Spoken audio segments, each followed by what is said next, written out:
This Family Life News podcast is made possible by the support of listeners like you.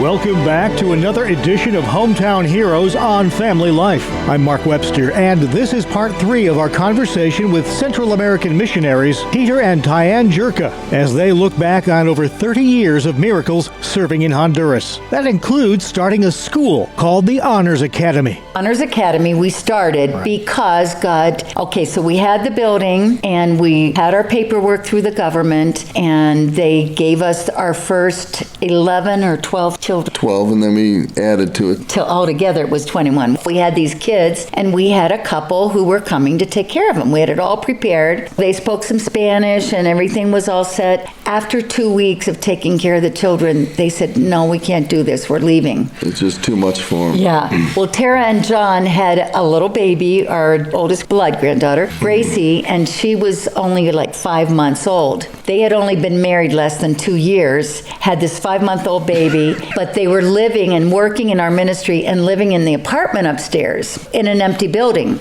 Then all these kids came in with this couple, and they left, and they said, okay, we can't leave these kids alone. We'll take care of them till January.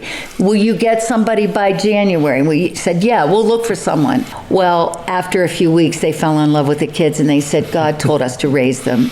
We're going to raise them all. So they ended up raising all the kids. So, we got these kids in, and I said, well, this is great. This is going to be fun and easy. We're going to take care of the kids. Had no idea what was involved in taking care of 21 kids. First of all, we didn't have the finances, and then one thing we overlooked, you take Pampers. These are all babies in diapers. 21 kids. It's a lot of Pampers. Needing Pampers changes. They were all sick when we got them. It was 100 Pampers a day, so times 30 days, it's 3,000 Pampers a month. I said, what are we going to do? And in this country, Pampers are very expensive. Yes. I said, we can't afford this. So I remember someone on a phone, we were talking about the expense of this, and several weeks after mentioning, he says, guess what? I contacted a company that has 6 pallets of Pampers for you. I said, you got to be kidding. In Buffalo.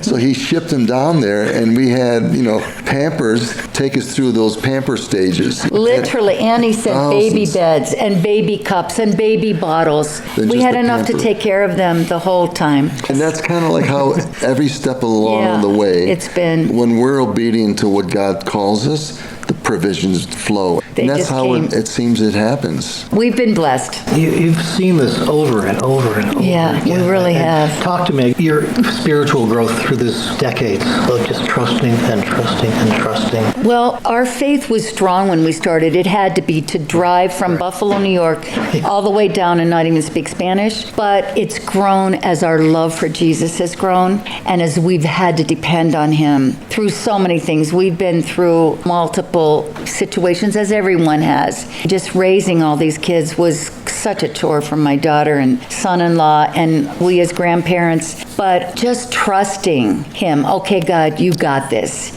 You have this. I can't do this on my own. From the beginning, we knew we couldn't do it. And when something would come along, and giving Peter the supernatural ability to build all of this.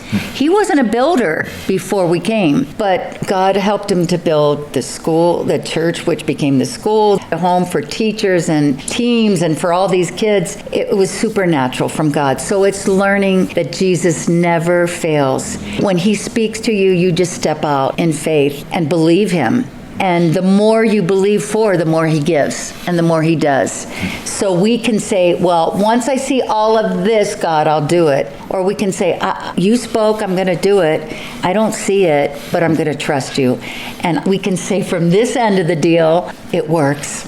It does work. When I've gone through some hard times, it's almost like I'm reminded a lot of times of certain situation. They seem so small now. When I was faced with mountain things that I thought I'll never be able to walk, and I said, well, what do I do here? And God reminds me, wasn't I with you? Didn't I heal you? Didn't I walk with you and make those provisions and heal your body? And didn't I speak those words to you when doubt came and the enemy? And you just kind of laugh, and you have to say, I rebuke you, Satan, and continue. We're going to have negative thoughts constantly going going in. But if we follow through in what we believe God has called us to do, He'll make the provisions, He'll give you the peace, and it just happens, and walk you through it. We look back and we forget, and we're like, God did it, It's an amazing thing. Area natives Peter and Tyanne Jurka, longtime missionaries to Central America, currently serving the people of Honduras. Please join us again next time as we search for your home, your town, your hero. It's Hometown Heroes on Family Life.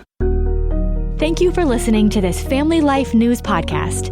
If you've been encouraged by what you've heard, please share it with others and click the subscribe button to automatically receive future episodes. Family Life is a listener-supported ministry. Podcasts like this are made possible by your financial partnership. Find out more at familylife.org.